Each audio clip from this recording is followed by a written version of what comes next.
A government shutdown has now been avoided and pandemic relief is on the way. President Trump signed a sweeping COVID-19 and government spending bill securing financial aid for millions of Americans and supplemental employment benefits for those out of work. Lawmakers on both sides of the aisle are relieved that the president changed his mind last night. Trump initially claimed the deal was filled with wasteful, non-COVID related spending. He also demanded stimulus checks be increased from $600 to $2,000. Though the House is set to vote on increasing those checks for eligible Americans, it's not likely to clear the Senate, though. The House will vote for this tonight and pass a law for $2,000 per person for relief check. But it's up to the Senate.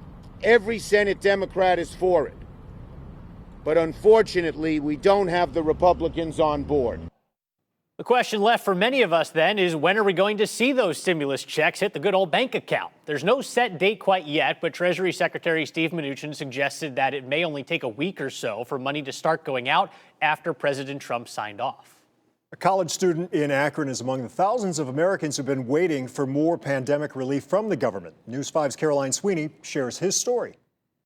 Benjamin Robinson was a normal college student a year ago, working at Staples in Akron and going to school. 2020 been rough, man.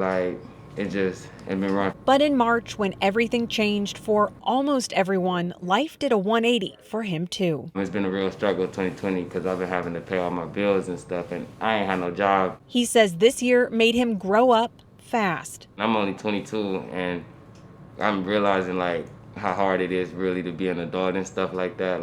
It's finally just hitting me and stuff. This is the second time News 5 talked with Robinson. He reached out back in October after waiting 4 months to see unemployment assistance. But now he's all caught up. It's a struggle on that waiting period for people because I know how they feel when they ain't got literally nothing. They can't get no job right now. Just because he sees the government money coming in, he says people need more to survive a year like this, including raising the amount of stimulus check money. That's a whole $1,400 difference. The new stimulus package provides a $600 stimulus check, but the president has asked Congress to increase that amount to $2,000.